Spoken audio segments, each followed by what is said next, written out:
Okay, hello and welcome guys to the elimination draft qualification stage. We're here in round 1 and I realized that it says midweek madness on the screen. It's not midweek madness.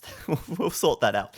And we've got game number 1 between Winchester and Bullet. I am not co-casting with anybody today. I have nobody beside me for the first few games as we get things underway here. So this is to see who will make it through to the main event. It is single elimination best of 1. So everything's on the line and these guys have got it all to play for. And what a start we see here as both players playing mirror civs and they're both going to be taking the Koreans, or well, they're not taking the Koreans, they randomed the Koreans. So the northeast of the map in the purple, we have Winchester. And down to the southwest, we have Bullet playing as the Koreans down here. So as you can see, it is a mirror civ matchup. The map, well, the map. Look at this. It is so open. It is so hard to wall, and of course it is Serengeti, the map which was added into the African Kingdoms map pool. This is a real tough map. It really does favor high aggression, and going into this, you know, I've got to remain unbiased throughout, but I will give a bold prediction. My prediction for this game would be that Winchester would have the slight edge here. We saw that Bullet in the last tournament had a hard time in his qualification match. I believe he played Bog Islands, and he had a real difficult game. He wasn't really sure what was going on and really what to do that much. But in this case, it's a little bit more of a standard map, so Bullet should be a little more prepared for this kind of match. At the same time, though, as far as the two players go, as far as they stack up, I would give Vinch a small edge. I feel like he is going to be a more aggressive style player in this one. So just to quickly go over the map, for those that are unfamiliar with Serengeti, players do start with an elephant here. This is basically the Serengeti's version of a boar. Only it has 400 food, so there's quite a good amount of food in this. And there is only one of them. So overall, there is less food than having 2 boar, but you at least do get a good fast source of food income. To make up for the lack of that second boar, I guess, we actually do have both ostrich and zebra, or zebra if you're American, and they are both here on the left side of Vinch's base. They basically act as deer from the standard game, so 140 food on each one. And taking a look at Vinch's map, the first thing that really stands out to me is the where he's built his lumber camp here. This is incredibly far forward. It's incredibly exposed. And, I mean, he could have gone for the baobab trees in the back. Obviously, there's a gold mine in here, and if we look at his scouting, he has seen this. But he has obviously decided, nope, gonna build my lumber camp way out front of my base here and leave it exposed. Now, this map's incredibly hard to wall because of all the holes in the tree lines and just how open it is. This could be a problem for Vinch as the game goes on, but with a lumber camp like this and with 4 villagers on the wood, I would thoroughly expect Vinch to get some early aggression going here. Otherwise, he leaves himself very exposed. Taking a look at Bullet, we can see he has put his lumber camp on the back. Now, the big difference between the baobab trees and the acacia trees is that the baobab trees have 200 wood inside of them. So although the baobab forests do look a little less dense, although they do look a little worse, you have to bear in mind that each tree has an extra 50 wood, so they are going to last longer than your acacia tree forests, even though they are a little more dense. I actually think that might have made more sense for Vinch to go ahead and take the wood at the back, but wherever Vinch decided to build his lumber camp, it was probably going to be quite far away from his TC anyway, unless he built it right here, which is also very exposed at the bottom of this hill. Either way, I'm thoroughly expecting Vinch to get aggressive, and with a villager coming forward, are we going to see him drop a barracks or something else? At the moment, he doesn't quite have the wood for it, but I do think with that 5th villager coming over to wood here, 6 minutes 30, we might see him drop a barracks, but no.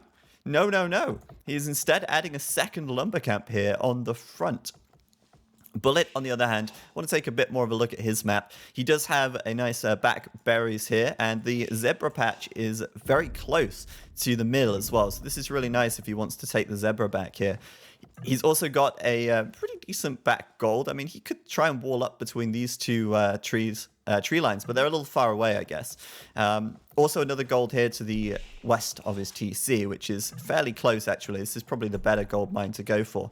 It does seem, though, like Bullet is going for the fast feudal, and with Loom coming in right now, he'll drop as much food as he can, click up to feudal, and straight away going over to stone. Seems like we're going to be seeing a bit of a trush coming in from Bullet here as he clicks up. So I see the guys chatting a lot in the chat here. I'm not really paying attention to that. It's pretty distracting, to be honest. But I think Vinch not having the best start here. He's seemingly clicking up quite a lot later than Bullet so far, and maybe not quite prepared for this one. Let's see, 2 villagers out to gold at the moment, and still no barracks coming up. So he's going to garrison the villas. He's looking for that 500 food. He's 3 food away. There you go. Clicking up to feudal now on 23 population, compared to Bullet on 21. Bullet going for the much faster feudal time here with 2 less villagers. Obviously, 2 less villagers gathering while he goes up to feudal, but he's going to be up a little faster, and that's going to allow him to get some towers going. He's sending 5 vills across the map right now, and I thought Vinch might have been the aggressive player here due to where he built these lumber lines, but it turns out that it's Bullet who's going to be the aggressor in this situation. Of course, since both players are playing as the Koreans, a tower rush, I mean, what else would you expect, really? A tower rush as the Koreans is probably the best tower rush you could pull off, thanks to them getting that free guard tower and keep upgrade, the extra range on the towers as well, and they could be a real pain in the ass if those towers stick around as the game goes on. So Bullet here scouting this forward lumber line, and you know he's just going to drop a tower on this hill and start leapfrogging forward. He's also going to be able to cover the gold, but Vinch, bringing over his villagers to fight, he realizes that, okay, Bullet's in the feudal age, he could drop a tower any second now, I've got to come and fight, and he's bringing all the villagers off the wood line here and adding in that militia. He did send 2 villagers to gold, so I was expecting a kind of man-at-arms kind of rush with a reasonably fast feudal time, but all the villagers coming in to fight here, the militia coming in as well. The scout from Bullet will go down, and this was very well timed from Vinch, doing what he had to do there in order to push this away. And it looks like Bullet is not going to be too successful with this aggression, as Vinch is outnumbering him, and bringing his own scout in now as well will secure him a little bit of extra damage onto these villagers. The 5 vills from Bullet getting pretty low and having to run away. This one here, she's getting surrounded. Got to be very careful. She gets split away from the pack. She is just going to get brutalized. And now downhill attack bonus coming into play. Bullet's going to lose 2 vills. Oh dear. Oh dear, oh dear. Not a great start for Bullet at all, but at least he does have the stone in the bank to put some defensive towers up. If I was Bullet right now, I would be throwing up some towers around my own base, because he knows what's coming his way, and that's going to be the militia and the villagers from Vinchester here. Vinchester at the barracks right now, it's currently idle, so I don't think we're going to see the man-at-arms play that we might have expected, but instead maybe he will add in archery range, as I was just kind of pressing Control A there to see if he had an archery range up already. And so yeah, straight into archers here, and with 23 population feudal age, it's a pretty standard number to go for an archer flush. He could pull this one off. At the moment though, only 2 vills on gold. He'll need to add some more if he wants to do more archers, but I imagine he'll pad his army with some skirms for the time being. We've got the defensive tower here from Bullet though to secure the wood line at the back, and then Vinch coming in with the watchtower. Now I'm really surprised that Bullet didn't take the zebra, to be honest with you. If you compare Vinchester's base right now, he's taken the ostrich and the zebra. In fact, he milled them rather than milling the berries or the lemons, whatever these bushes have in them. And Bullet, he just went straight for the standard, going into the berries, instead of taking the zebra at the back, which were very close to his mill, and with a little bit of scouting time, he could have actually pushed some closer as well. Vinch, though, coming in and denying the gold at the back. We already know that Bullet has a gold to the west of his base, though, so that's not too bad. And also throwing up a defensive tower here as well. So the tower rush from Vinch might not be so successful, probably won't achieve a huge amount unless Bullet's not very careful with his villagers. This villager here could have actually died had Vinchester garrisoned inside of the tower. And you know what? If Bullet's not going to take his zebra, Vinchester will, because these vills are killing the zebra here and making out with that food. And what's Bullet going to do about it? More palisades, more watchtowers here. He's not going to stop these villas taking the food, that's for sure. But these towers serving a good purpose, and that is, of course, to stop Vinchester's aggression. But Vinchester has great map control right now. He's got a small army to the north of Bullet's base. He's got a little bit of aggression coming down to the south. And for now, Bullet might have a little hard time getting a good amount of food in. He, if I'm not mistaken, only has 3 villagers gathering food right now. He has run out of ostrich on the left side. He can't access the zebra because of the watchtowers. And he can't build farms around the south side of his TC until this tower is gone. So Bullet might actually be idling his TC right now. In fact, with one villager coming out here, I almost anticipate he will idle his TC in just a moment. He is, however, starting to switch into archers. A lot of villagers going over to gold there. And with an outpost coming out on the left side to give him a little bit more vision and security of the map. Villagers coming in to fight as Vinch sends a small army into the back here. That's really not going to achieve anything. And I thought Bullet was going to try and pull some quick wall enough there to keep them in, but obviously that came up behind the army. He will keep them out for the time being, but he could just fight head on here because there's no fletching for Vinchester right now on this archer. And yeah, I mean, it's just a couple of militia, isn't it? Not a real big problem for Bullet to deal with. Another watchtower over here, though, and that'll help him to secure this left side some more. But like I say, Vinchester does have the map control. With this lumber camp coming up, he's banked the food from the zebra, and he's able to keep these villagers working, saving on idle time instead of sending them back home. And also, we've got a counter-attack from Bullet going on inside of Vinchester's base right now. At the moment, both players, I was going to say even on upgrades, but Vinchester just finished the fletching upgrade on these archers. So that's going to give him the edge here, as well as the fact that defender's advantage, he's going to be able to reinforce a lot faster than Bullet can send over any more units. As far as I can tell, he didn't achieve anything there. I think he lost 2 units. He didn't kill any villagers, and so Bullet unable to really do any real damage at this stage. I think Vinch is starting to pull ahead quite significantly, but Bullet now adding in his second range, and he could equalize this with a nice fight. With a good bit of micro, a nice engagement, Bullet could equalize this. But the problem he's got right now is the lack of food. He's only just keeping the villager production going. He's certainly not going to be able to afford fletching, and he doesn't have a blacksmith yet either. That's only just coming up right now. By the time he's got fletching, it's going to be very late. And not only that, Vinchester's actually adding quite a few skirmishes in as well. So Bullet's going to have a real hard time engaging this army with the additional damage and range, and of course the natural counter that is these skirmishers. So Bullet here gonna have to try and get some kind of wall off just to stop this army getting in. He has got his towers though, so it's still making it very hard for Vinchester to actually come in and harass any of his villagers. Population count right now is 41 for Bullet and 45 for Vinchester. The military count is 9 for Vinchester, whilst for Bullet it's 7. So actually, Bullet's not too far behind. I think he might be down by maybe 2 villagers at this stage, which isn't bad at all, really. In fact, yeah, he's probably down by 2 or 3 vills. It's not so bad. He just needs to make sure his eco distribution doesn't get all messed up, and he will be able to regain access to the south of his TC to build farms here, so that's going to be okay. I think we could see this game lasting until the Castle Age for now. Vinch going forwards with some more vills though, actually. 4 more vills. That's 3 at the back here, or 4 at the back, and 4 more on the front. I did, like I say, expect Vinchester to play quite aggressively, and he's certainly showing signs of keeping that aggression going as these villagers come forward. Now, there's no trees that he could tree hop over to get into Bullet's base, and since Bullet is walled up with stone now, it's going to be pretty difficult to break through this. However, with the tower coming up here, he could perhaps focus on this house, and he is indeed going to go and focus that down with this small army. Houses, of course, do have less HP in the feudal age in the expansions, so they are a little bit of a weak point in this wall, and with the tower at the back, maybe he could do enough damage to bring it down. Bullet certainly a long way from castle right now, but he is seeding a lot more farms, and since he's making only archers, that food surplus, or that food income should start to surplus.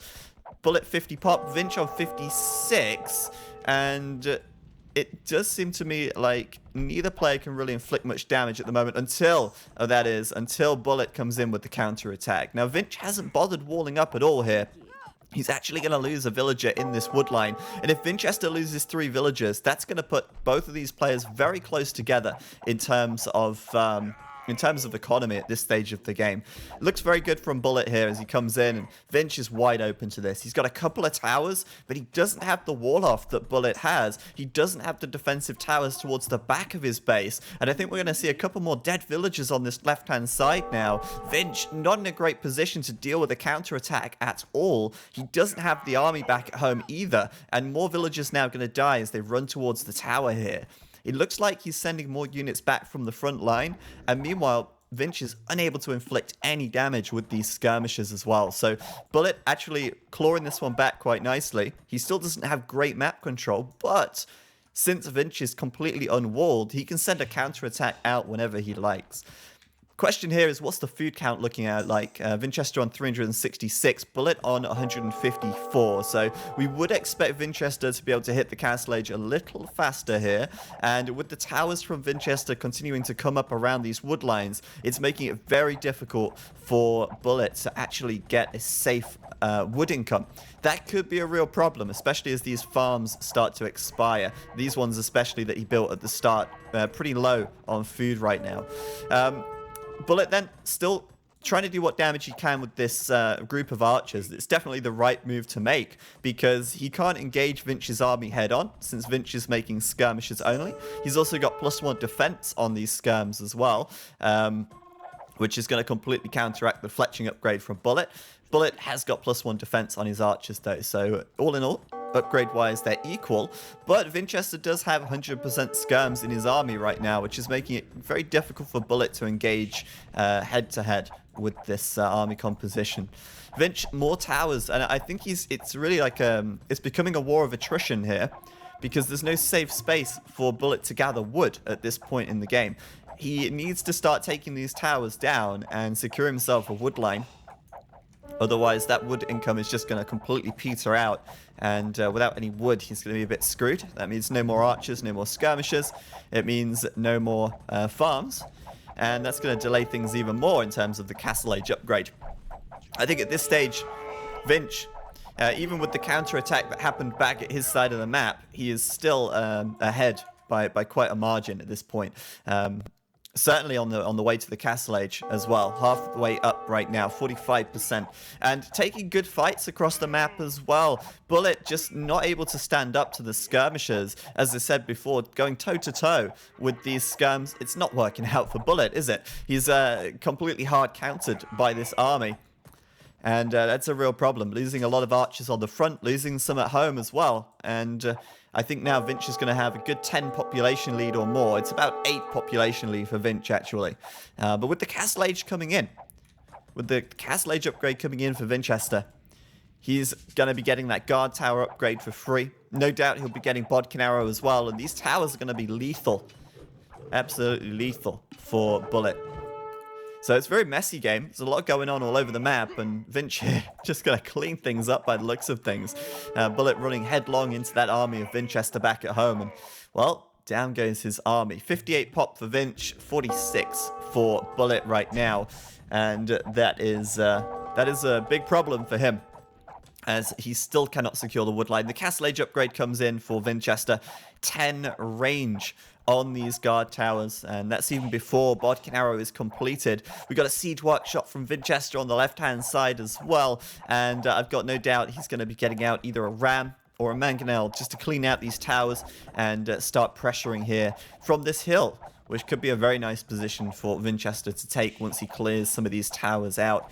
It looks like the main stone for Bullet's been mined out as well. The second stone down here is accessible though, so he does have options to go there. But right now, he does not have enough stone for another tower, and he is still quite away from clicking up to the Castle Age. He's just unable to get enough farming space. He's unable to get enough wood to seed the farms. And there are a lot of problems in this game for Bullet right now, as Vinch firmly asserts his dominance in the Castle Age here. We've got the mangonel coming over, and that's just going to do additional damage to the tower here. Of course, Bullet's going to garrison inside, and it doesn't look like Vinchester has a villager nearby, so I'm wondering if this mangonel is going to go down. Worth it, though. Absolutely worth it to kill the villagers under the tower.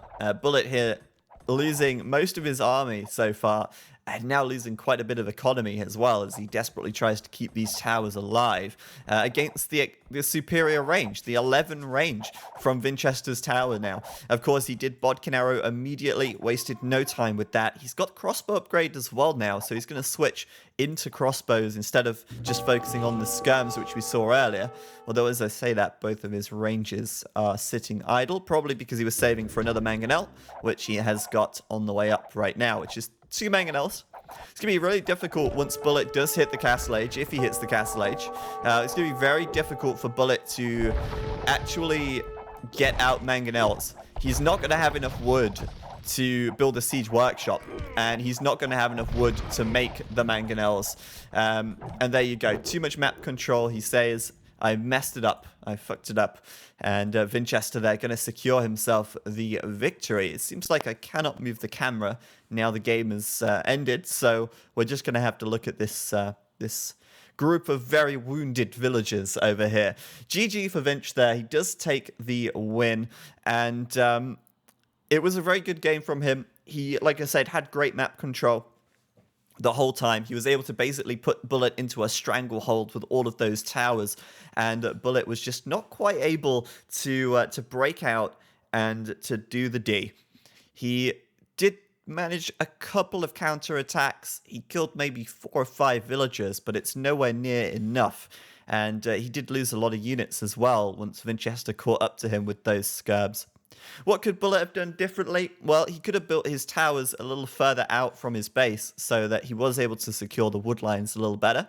He could have also gone into skirms himself, but the problem that he had really was the lack of farming space at the start. Once he cleared out the towers at the south, though, he could have gone more heavily onto farms, and he could have committed a bit more to the skirms. But the problem with skirms is that they make terrible raiding units. So I think archers was the right choice. He just needed to try and avoid Vinchester's army a bit better and try and keep those archers alive. But it was a tough game, especially with Vinchester having the towers all around him by the time he reached the Castle Age. So there you go, G to the G. And of course, yeah, at the start, Bullet's Trush did fail as well. Vinchester reacted very well to that. And had Bullet got the first shot in there with the towers, maybe he would have had a bit more presence on the map as well. But, you know, it was a good reaction from Vinch all the same. So we're going to go ahead and take a quick look at the achievements. Oh no, I would love to look at the achievements, guys, but I cannot because Age of Empires 2 HD is not responding. What a shame. We're going to close that right now, and I'll relaunch my game in just a second. So Vinchester gets the win there, and he's going to be going up against Tato next. Seems like Tato's map, sorry, not Tato's map, Tato's flag